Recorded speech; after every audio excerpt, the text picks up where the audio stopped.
আসসালামু আলাইকুম আমার আপুরা ভাইয়ারা কেমন আছেন সবাই আশা করি সবাই ভালো আছেন সুস্থ আছেন আমি আপনাদের ছোট বোন আমি আপনাদের দোয়ায় সুস্থ আছি ভালো আছি তো বিকাল থেকে শুরু করলাম গরুটা অনেক অসুস্থ তো ওকে একটু ভিডিও করে শেয়ার করলাম আপনাদের সাথে ও গাবিন ও এই যে অসুস্থ তো ওকে এই যে কয়েল দিতে তো আসছে এই যে দেখেন আমার মেহেন্দি গাছের পাতা অনেক হয়েছে মাশাআল্লাহ আমি এই যে শেয়ার করলাম আগে এই যে অল্প আসছিল মেহেন্দি পাতা এখন মাশাআল্লাহ অনেক হয়েছে মেহেন্দি গাছের পাতা তো মেহেন্দি গাছের সাথে এই যে কাঁঠাল পাতা এই যে আব্দুল্লাহ দাঁড়িয়ে রয়েছে ওকে দাঁড় করায় তারপরে আমি ও গরুকে খাবার দিছি এখন এই যে গাছের মধ্যে পানি দিচ্ছি তো আপনাদের সাথে শেয়ার করছি তো কেমন লাগছে আমার মেহেন্দি গাছ সবাই কমেন্টে জানাবেন তো বিকালবেলা আপনাদের সাথে শেয়ার করলাম এই যে দেখেন সকাল 6টা বাজে আমি এই যে হাঁটতে বের হয়েছি এই যে একটা মানুষ যাচ্ছে তো আপনাদের সাথে একটু শেয়ার করলাম দেখেন কত সুন্দর সকাল কত সুন্দর পরিবেশ কত শান্তির বাংলাদেশ কত সুন্দর আমাদের দেশ এই যে দেখেন আমাদের গ্রাম অনেক সুন্দর তা আমার কাকা একজন এই যে মূলা শাক তারপরে লাল শাক উনি লাগাইছে অনেক সুন্দর লাগছে তো আপনাদের সাথে কিছু অংশ আমি শেয়ার করলাম দেখছেন অনেক সুন্দর লাগছে আমাদের বাড়িতে সব দেশ গ্রামে শীতের সময় এই যে দেখেন সবজি লাগানো শুরু হয়ে যায় অনেক সুন্দর লাগছে তো হাঁটতে বের হয়েছি তো একটু মনে করলাম যে আপনাদের সাথে একটু শেয়ার করি তো আজকে বেশি কিছু রান্না করব না আজকে অল্প কিছুই আপনাদের সাথে শেয়ার করব কারণ আমার গরুটা অনেক অসুস্থ তো আপনাদের সাথে একটু শেয়ার করছি এই যে দেখেন আমি সকালবেলায় যে হাঁসগুলো ছেড়ে দেব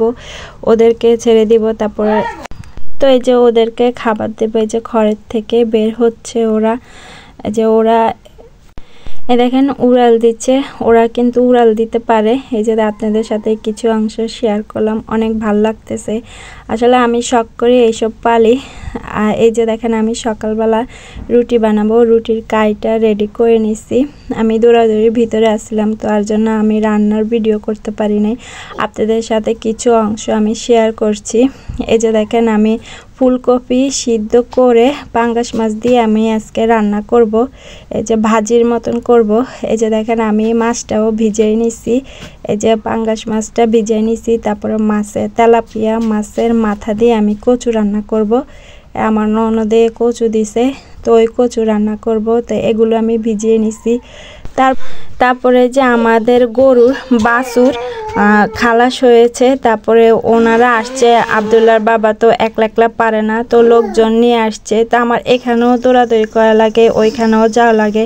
ওনাদেরকে চা নাস্তা দিলাম এই যে দেখেন আমার ফুলকপিটা রান্না হয়ে গেছে মাছ দিয়ে রান্না করছি তাই যে আমি অল্প অল্প করে শেয়ার করছি তারপর সারা রাত ঘুমাতে পারি নাই অনেক মাথা ব্যথা করতেছে ওকে মানে দেখছি যে ওর কি অবস্থা সারা রাত ও দাঁড়িয়ে রয়েছে গরুর কথা বলতেছি আমি এই যে দেখেন আমার কচু কষানো হচ্ছে এখান দিয়ে রান্না করতেছি আর ওখান দিয়ে যাচ্ছি কি অবস্থা তো আলহামদুলিল্লাহ আপনারা সবাই দোয়া করবেন আমাদের নতুন অতিথি আসছে এই যে দেখেন আমার রান্না প্রায় ঘনায় গেছে তাই যে আমি এখন যাব গরু ঘরে তা আপনাদের সাথে শেয়ার করব এই যে দেখেন অবশেষে যে আমাদের নতুন অতিথি আসছে সবাই দোয়া করবেন ওর জন্য যেন সুস্থ থাকে ভালো থাকে এই যে ওর মা আর আমাদের বাছু এই যে কত সুন্দর লাগছে তো সবাই ভালো থাকবেন সুস্থ থাকবেন সামাজিক জীবনের সাথে থাকবেন আমাদের জন্য দোয়া করবেন আল্লাহ হাফেজ।